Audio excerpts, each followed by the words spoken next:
I'm Dan. Thanks for checking in on Dimgaard. So, if you've been following at all, you know that we're working on a new campaign. We're always working on a new campaign, right? So a thing came up as part of the presentation of that to the test group that I'm running that reminded me of something that happens. It happens a lot, and for new players in particular. So this again is something that I haven't seen anyone else talking about, and I think it's useful. So here you go. So you're DM, and you're getting a new player or players into your game. It could be you're running Adventure League because that has a lot of big influx. There's a very good chance that the reason that these new players are coming is because they have seen one of the highly acclaimed and justifiably so streaming games, something like Critical Role, and they're thinking, "Man, that looks fun." Right, and so they show up and they're expecting your game to be like Acquisitions Incorporated or Critical Role, and surprise, surprise, right? There's you and the other 4 players are not improv trained professional voice actors, right? And that's going to cause a dissonance. They're like, "Well, this is nothing like. No one is." I mean, if you are in an entertaining game, then that you may have some of your players who get enough into the role playing aspect that they will present an affectation like an accent or an unusual voice. I try to. I'm not very good at it in my game, to be honest with you, but it's enjoyable. But there's just the reality is that we are not, in general, a group of professionally trained voice actors. And then there's another thing. So that's, and by the way, I don't have a solution to this, right? Other than from the very beginning, ameliorate the expectations of the new player, right? They need to understand that, this is Bob's local game shop, and we are not a theater troupe who are here to put on a production of Dungeons and Dragons. We are generally mathy type nerdy guys. There are some girls. Don't want to trigger anybody, but in general we are mathy type nerds of various genders who are just looking for a nice escape from our mundane lives and hopefully get some good entertainment and a good story out of it. So my advice is whenever you have new players to kind of suss out what their expectations are.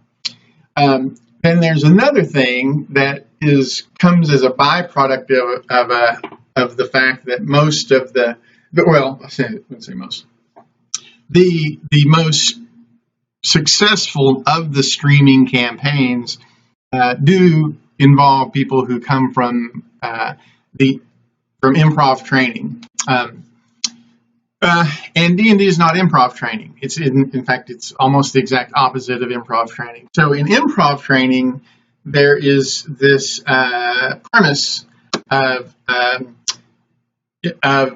yes and that you never contradict whatever the other contributor to the improv session is. So regardless of how extreme or how relaxed, in fact, very often the improv training encourages the participants to be as extreme and over the top as they can possibly imagine, right?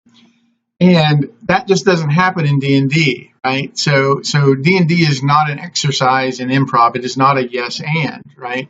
And this, the specific thing that reminded me of this in the session last night was, so the heroes, the PCs, they're in a like a cathedral type environment where the ceiling is 30 feet high, and the bad guys who are plugging away at them with Eldritch Blast are flying right near the ceiling. So the bottom of their feet is like 25 feet in the air. And several of the heroes do not have the capacity to fly. So one of the players is noticed that asked, like, are any of them like close enough to the wall where I could like run up the wall and jump and grab them and drag them to the ground, right? So if you're coming from an improv background, that's a yes and moment. It's like, oh yeah, that's so theatrical and so over the top. We're going to do that.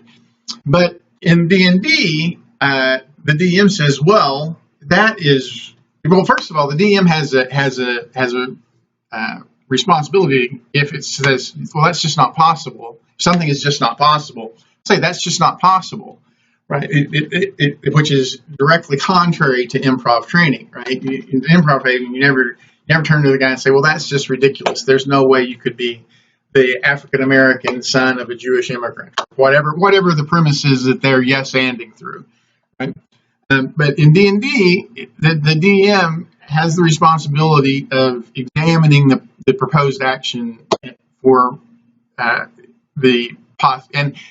and directly as a result of this encouragement from those who enjoy D&D and want it to be an improv exercise. You have this philosophy amongst some less experienced players that, well, anything should be possible. If I can imagine it in D&D, I should be able to do it because it's a product of our collective storytelling and imagination.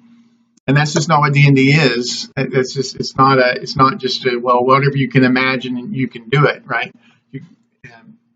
I believe I can fly. Okay, well, you can't really fly in D&D unless you have a spell or some other something to do it, right? So like in this particular instance, so one player, that was not going to be possible, right? It was not. But another player, right? So another player, he pointed out, he says, like, I have Peerless Athlete, which triples my vertical jump. And it's like, okay, well, you have a strength of 20. So your vertical jump is normally about 7 feet, right? So if you triple that, you could get to like 21 feet, right? Which you're still not up to the 25 feet you need to get to. But I tell you what, I said we're going to let you try to use the wall as like a launching pad, like a lever. So that's still going to be a hard task, right? But if as part of movement, right, you can achieve that hard athletics check, which is a DC 20, is a hard athletics check, then we're going to give you that extra 5 feet of movement to let you get all the way up there and grab that and make a grapple attempt as one of your attacks against that bad guy. So sure enough, he made the DC 20. He's a Peerless Athlete, had advantage, so he was able to do it. Grabbed the bad guy, drugged one of them down to the ground where they proceeded to pummel him into submission. And that was a good example of, you had the one situation where the PC was like, is there any way for me to get them? I'm like, I don't know. I don't think so. Not unless you have flying or some other way to get up to that 25-foot level. And we had another player who said, no, within the rules, within the constraints of my character in the game, I think I have a way to do that. And then the player and I were able to construct a reasonable mechanism that preserved the integrity of the encounter in the game, but still fulfilled the heroic cinematic effect that he was trying to achieve. And that's what D&D is. See, D&D is not an exercise in improv. D&D is an exercise in using your imagination and the tools, including the rules at your disposal, to achieve a cinematic moment in your story. So that's something that came up that I thought might be useful. If you found this interesting and useful, please hit the like button down there. By the way, if you have like a similar anecdote or a similar dynamic that you think, not only that, but new players coming into games have these misconceptions or these expectations that I've tried to work with, that would be a great thing to put in the comments as well. I read all the comments, by the way, like a lot of them. So hit the like button, leave a comment if you have something to contribute to the discussion. And then, as always, if you catch me out on social media, in Facebook or Twitter or wherever in that vast internet realm that you may encounter, Dan, or sometimes called Oklahoma Dan or Tulsa Dan, because you usually live in Tulsa, jump in there and spark up a conversation with me. I always love that. So thanks again for tuning in and checking out Dimgaard.